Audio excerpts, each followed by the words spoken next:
Let it breathe. You're avoiding something right now. I don't mean in some vague philosophical sense. I mean right now, in this exact moment, there is a problem in your life that you have refused to look directly in the eye. Maybe it's the bank account you haven't checked in 3 weeks because the number terrifies you. Maybe it's the relationship you know is rotting from the inside, but you keep telling yourself will fix itself. Maybe it's the career you chose to keep everyone else happy, the one that's slowly draining whatever was left of the person you used to be. And here you are, watching YouTube. Now, I'm not saying that to shame you. I'm saying it because I need you to understand something before we go a single second further. The fact that you're here means something. It means some part of you, buried under the exhaustion, under the self-doubt, under the noise, some part of you is still hungry, still fighting, still looking for a way out of the pit you're standing in. But here's what I also need you to understand. Watching this the way most people watch videos, passively, distracted, half checking their phone, will do absolutely nothing for you. You'll feel a little inspired for 20 minutes, and then life will pull you back into the same patterns, same avoidance, same paralysis. So here is my challenge to you, right now. Put the phone down. Close the other tabs. Because what I'm about to give you is not a motivational pep talk. It is not a collection of inspirational quotes dressed up in pretty music. It is a psychological framework built from ancient philosophy, modern neuroscience, and the documented survival stories of people who had everything stripped away and still found a way to rise. This is the blueprint, and the only way to miss it is to stop watching. So let me ask you the hardest question you'll hear today. How bad does it have to get before you decide to change? Because for a lot of you, you're already there. You're already at the bottom. You just haven't admitted it yet. And the gap between where you are and where you could be is not a gap of talent or luck or opportunity. It is a gap of psychological architecture, of how you are choosing, and I mean choosing, to interpret the worst moment of your life. Today, we change that. Let's begin. Act 1. The anatomy of the fall. Here's something no one tells you when you hit rock bottom. The floor is where you find out who you actually are, not who you performed being, not who you told your parents, your partner, your Instagram feed you were. Who you actually are, stripped of the status, the routine, the comfortable distractions that kept you from ever having to confront the truth about yourself. Rock bottom is a confrontation, and most people, the moment they feel that confrontation coming, they run. They run toward the bottle, toward the binge, toward the relentless scrolling that keeps the silence from getting too loud. They surround themselves with noise because silence means they'd have to hear the questions they've been running from. Why did I fail? What's wrong with me? Is this all there is?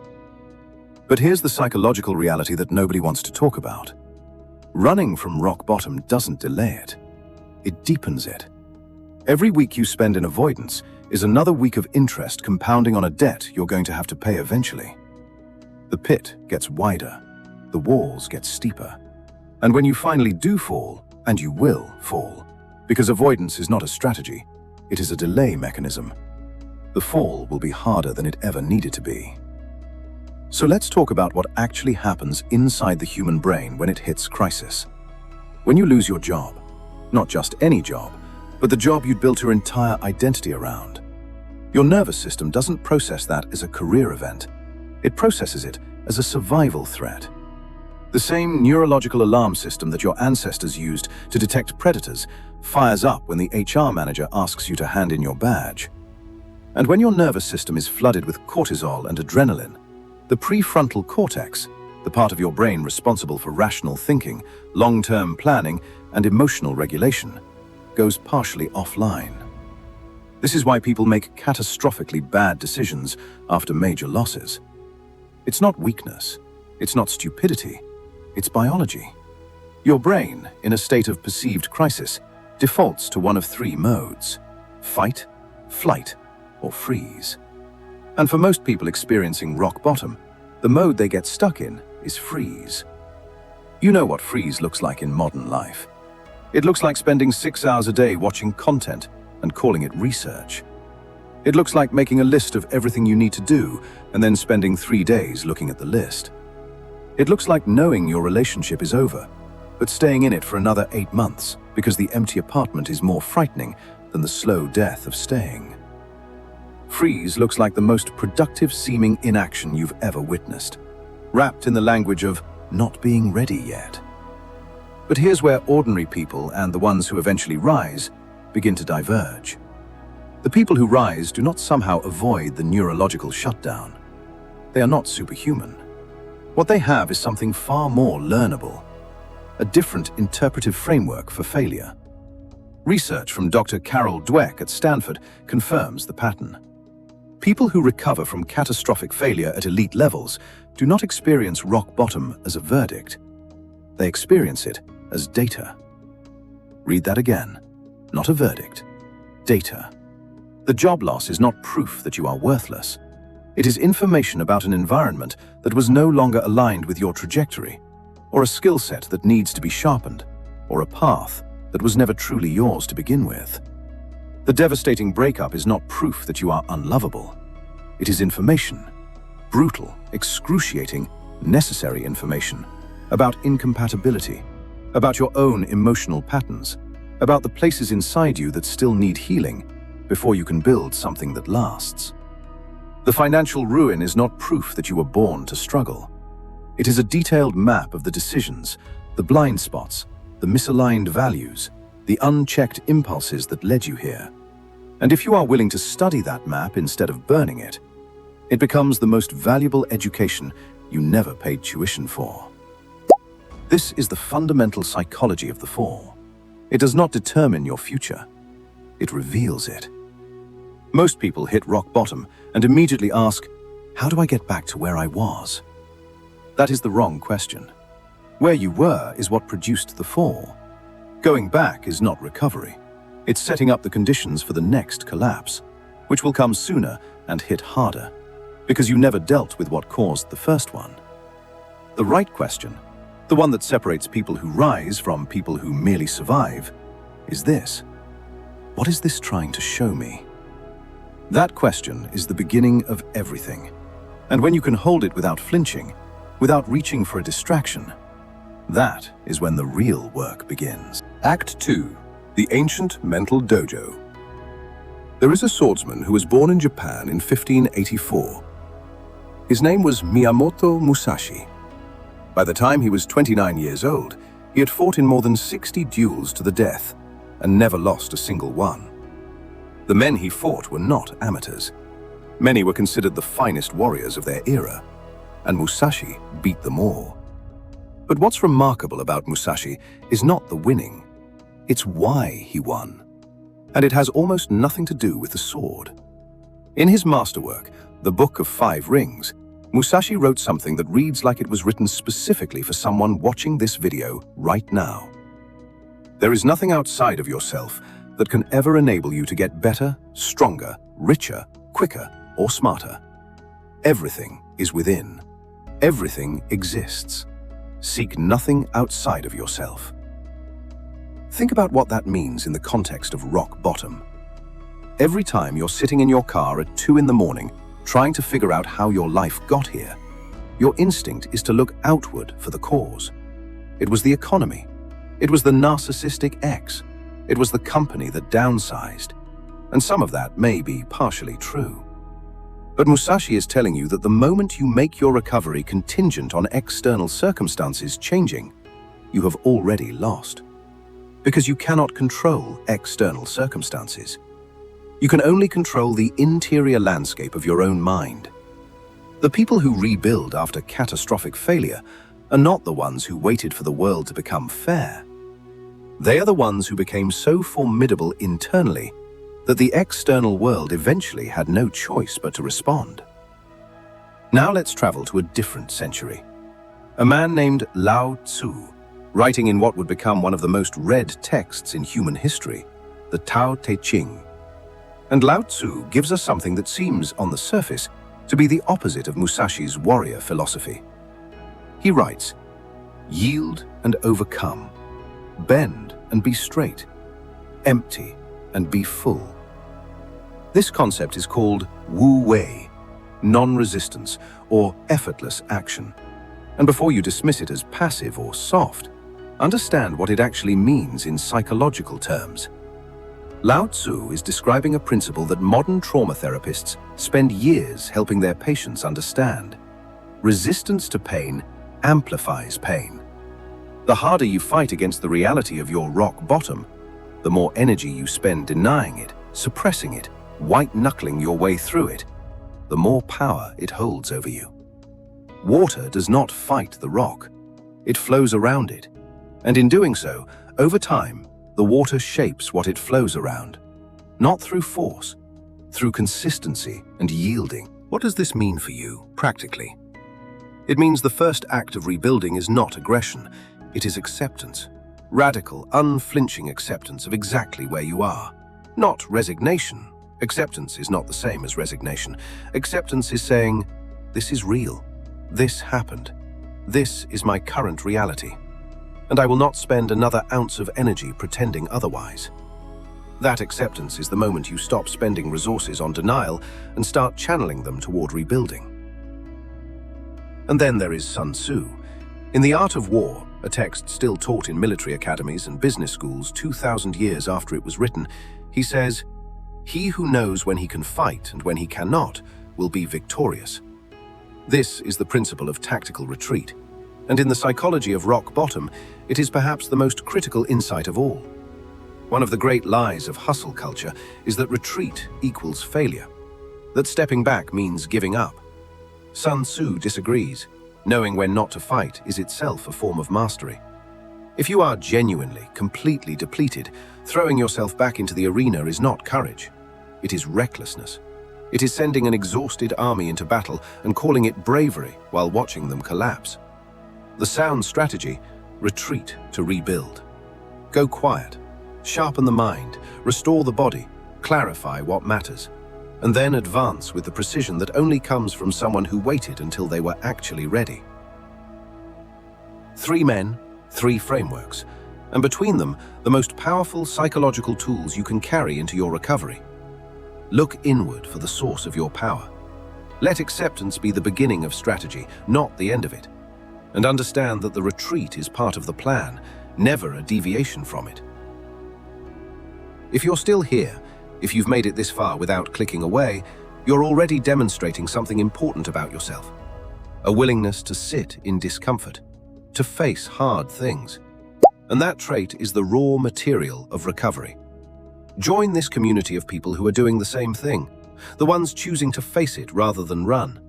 Anchor yourself to this channel, because what we're building here is not just content, it's a gathering place for people who have decided that the bottom is the beginning. Now, let's talk about the people who actually did it. Act 3, the real-world proof.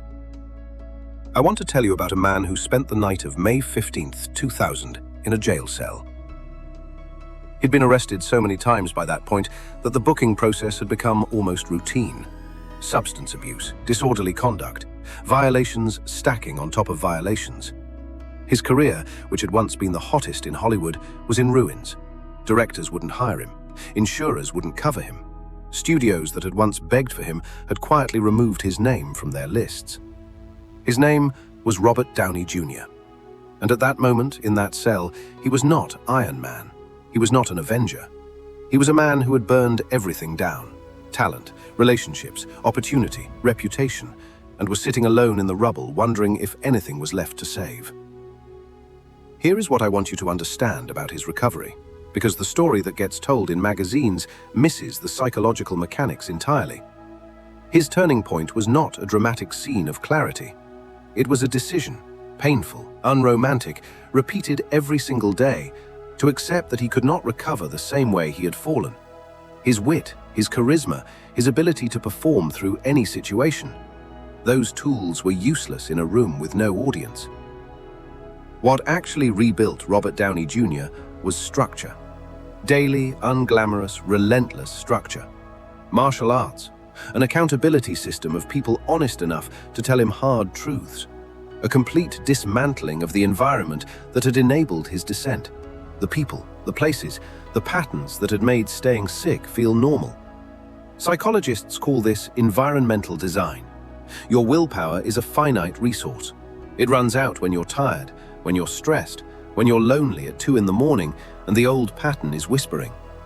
What doesn't run out is structure. He stayed clean by building a life where staying clean was the path of least resistance. That is not a small distinction. That is the entire game. Now let me tell you about a woman who, in 1994, was sitting in an Edinburgh cafe, writing in longhand on napkins because she couldn't afford paper. She was a single mother. She was clinically depressed, not feeling a bit low, but genuinely, medically, functionally depressed in a way that made getting out of bed feel like climbing a mountain. She had recently gone through a divorce. She was on welfare. She had been rejected by 12 publishers, 12 separate human beings whose job it was to recognize talent, and all 12 said no. Her name was Joanne Rowling. You know her as JK. But here's what I want you to focus on. Not the success. Everyone tells you about the success. I want you to focus on the psychological framework she built during the failure. In a commencement speech at Harvard, she said something I think is among the most important things anyone has ever said about rock bottom. Rock bottom became the solid foundation on which I rebuilt my life. Read that as a psychologist, not as inspiration. What she is describing is constraint as clarification. When everything except her writing had been stripped away, she could see, with a clarity that prosperity had never given her, exactly what mattered, exactly where her energy needed to go, exactly who she was without the noise of status and performance. The poverty, the depression, the rejection, none of it broke her, because she made a choice that very few people make in the depths of failure. She chose to let it define her direction rather than her destiny. She kept writing, not because she was certain it would work, not because she had evidence that the 13th publisher would say yes. She kept writing because the act of writing was the one thing that was still, even in her worst moments, hers. That is the great psychological insight of the people who rise from rock bottom. They identify the one thing that cannot be taken from them, the one capability, the one practice, the one core of identity that survives the fall intact, and they protect it ferociously. They water it in the dark. They tend it when nobody is watching. And from that single surviving root, everything else eventually grows. What is that thing for you? I'm not asking rhetorically. Stop right now and actually think about it. What is the one thing about you that your circumstances have not been able to touch? What is the capacity that is still there, even in the wreckage? I guarantee you it exists. And I guarantee you it is the first brick of everything you're going to build. Act 4. The psychological framework. All right, enough story. Let's get specific. Because this is the part where most videos lose you, where they give you a beautiful framework that sounds profound and leave you with absolutely no idea what to do when your alarm goes off at 6 a.m. tomorrow. I refuse to do that. So here is the actual daily psychological protocol for climbing out of rock bottom. Not in theory, in practice. Starting tomorrow. Step 1. The morning audit. Do not reach for your phone within the first 30 minutes of waking up. I know that sounds simple. It is not simple. Your phone is the most powerful avoidance mechanism ever built. The moment you pick it up, you have outsourced your first conscious thoughts of the day to someone else's agenda, someone else's content, someone else's emergency, someone else's emotions. You have given away the most neurologically potent window of your entire day. Instead, sit with one question. What is the most important thing I can do today that would make everything else either easier or unnecessary? Not 10 things, not a list, one thing. The single highest leverage action available to you right now. William James, the father of American psychology, argued that willpower is a muscle built by the completion of chosen acts, not by planning ambitious ones. Write your answer on paper with a pen. Physical writing encodes intention more deeply than typing. And before you do anything else, before breakfast, before email, you do that one thing. Step 2. The identity reset. Here is a psychological truth that most self-help content is too afraid to tell you. You cannot behave your way to a new identity. You have to build the identity first, and the behavior follows. James Clear documents this pattern extensively. The people who successfully change after rock bottom are not the ones who say, "I'm going to try to exercise every day." They are the ones who say, "I am someone who moves their body every day." One is a goal. The other is an identity statement. Your brain responds to identity far more powerfully than to goals, because goals are things you achieve and stop. Identity is something you live.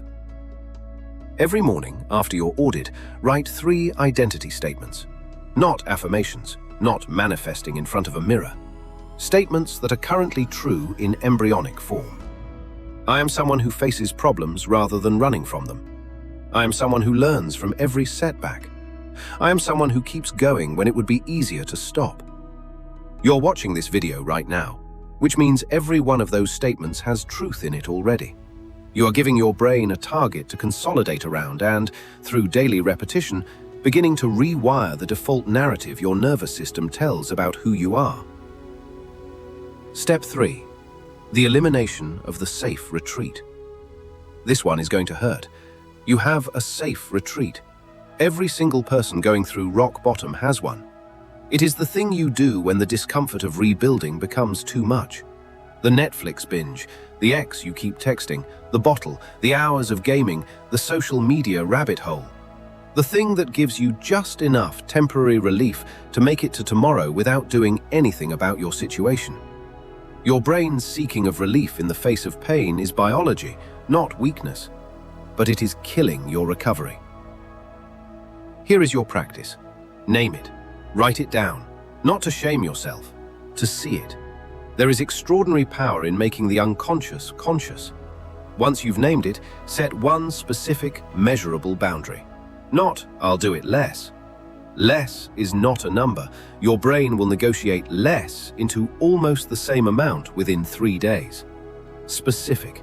I will not access this before 8 p.m. I will limit this to 90 minutes on weekends. I will call someone first. Specific, measurable, enforced. Step 4. The rebuild circle. No one rebuilds alone. I know we love the story of the lone genius who retreated from the world and emerged transformed. What those stories omit is the network of people who kept them accountable, honest, and alive when they wanted to quit. Robert Downey Jr. had mentors and a partner who drew a hard line. J.K. Rowling had one friend who read every page and told her it was worth continuing.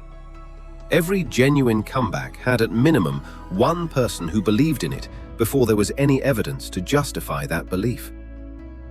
Who is that person for you?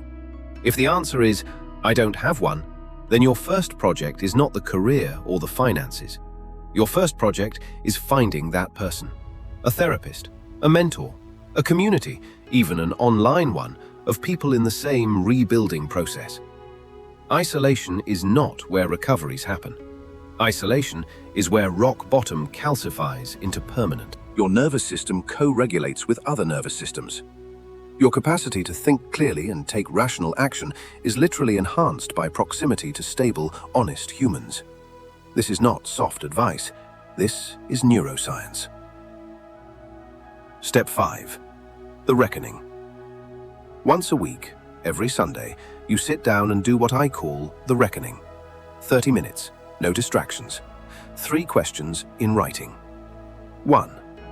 What did I do this week that the person I'm becoming would be proud of? 2. What did I do this week that was a retreat into the old pattern? 3. What is the single most important adjustment I will make in the coming week? That is it. 3 questions, 30 minutes. Every week without exception. The compound effect of this practice is almost impossible to overstate. Most people move through their weeks in semi-conscious momentum, accumulating behaviors without ever evaluating whether those behaviors are taking them closer to or further from the person they are trying to become. The reckoning closes that loop. Over 12 weeks, 3 months of honest weekly reckonings, you will look back at who you were at the beginning and barely recognize the distance you've traveled. These 5 steps are not magic. They will not change your life in a week, but practiced consistently, with the same discipline you would apply to any genuine skill, they produce results that look extraordinary from the outside. And you will know, because you lived the process, that it was not extraordinary at all. It was just relentless. Act 5. The final stand. I want to say something to you now that I need you to actually hear. Not process, not analyze, hear. You have been through something. Maybe you're still in the middle of it. And I am not going to tell you it's going to be okay, because false comfort is one of the cruelest things one person can offer another. What I can tell you is this. The fact that you are still here, still searching, still watching instead of giving up on the question entirely, means the part of you that refuses to die is still alive. And that part is all you need. Not the money you lost, not the relationship that ended, not the career that didn't work, the business that failed, the years you spent going in the wrong direction. History is littered with proof that none of that is required. The people who changed the world were rarely the ones who had every advantage. They were consistently the ones who had nothing left to lose and chose to build anyway. But I want to challenge you on something harder. Some of you are still holding on to a story about why your rock bottom is different, why this framework might work for other people, but your circumstances are too severe, the damage too extensive for any of this to apply. That story is the most dangerous thing in your life right now. Not the debt, not the failed relationship, not the career collapse. The story that your situation is uniquely unfixable is the one thing that could actually make it true. Viktor Frankl survived the Nazi death camps of Auschwitz and Dachau. He watched everything he had ever loved stripped away in conditions that defy description. And from that experience, he wrote that the last of human freedoms is the ability to choose one's attitude in any given set of circumstances. If Frankl could find and exercise that freedom in Auschwitz, if he could choose, in the most extreme suffering the modern world has produced, to look for meaning rather than succumb to despair, then I am not willing to accept that your circumstances, as genuinely difficult as they may be, have taken that freedom from you. You still have it. The question is whether you are going to use it. Here is what I want you to do. Not someday, not after things calm down or after you feel ready, because readiness is a myth invented by people who want the benefits of action without the discomfort of taking it. Tomorrow morning, when your alarm goes off, before you check anything, before you speak to anyone, ask yourself one question and write down your honest answer. What is the one action I can take today that is an act of war against my own complacency? A choice that the version of you from 3 months ago, the one still fully inside the fall, would not have been capable of making. Maybe it's a phone call you've been avoiding for 6 weeks. Maybe it's sitting down and writing out, in full, brutal honesty, exactly what your financial reality looks like and what needs to change. Maybe it's ending something that has been draining the life out of you, because ending it terrifies you more than staying in it does. Maybe it is simply sitting in silence for 20 minutes without a distraction and letting yourself feel what you've been running from, because you cannot heal what you will not acknowledge. Whatever it is, do it tomorrow. Not perfectly, just start. Action precedes motivation, not the other way around. You do not wait to feel ready and then act. You act, and the readiness builds around the action. Musashi walked toward fear so consistently that his nervous system stopped differentiating between what was terrifying and what was simply next. Lao Tzu bent rather than broke, because the force that bends eventually shapes what it flows around. Sun Tzu retreated in strategy, not defeat, and advanced only when he was genuinely ready. Robert Downey Jr. sat in that jail cell and made a quiet internal choice in the dark. that the person he had been becoming was not the person he was willing to be. J.K. Rowling sat in that cafe with napkins and a pen and kept writing, not because she had evidence it would work, but because stopping felt like a betrayal of the only thing she still fully was. You are sitting right now in the equivalent of that moment. This video, right now, is your Edinburgh cafe. This moment, the one where you're still watching, still here, still refusing to click away, is your decision point. Not tomorrow, not after things get better, right now. The bottom you have hit is not your ending. It never was. It is the exact place where the architecture of your remarkable second act begins to be laid. One brick at a time, one honest daily choice at a time, one refusal to retreat at a time. The floor is the foundation, and you're already standing on it. Now build. If this framework moved something in you, if something in what we covered today shifted the way you think about where you are and what's possible, then don't let this be another video you watched and forgot. That pattern is part of what got you here in the first place. Take one action in the next 24 hours based on what you heard today. 1. And when you do, leave your mark below. Tell this community what you chose. Not because I need to know, but because you need to say it out loud. And because the person watching 3 months from now, sitting in their own floor moment, might need to read exactly what you decided to do. Align yourself with what we're building here. The next piece of this framework is already waiting for you. Now go.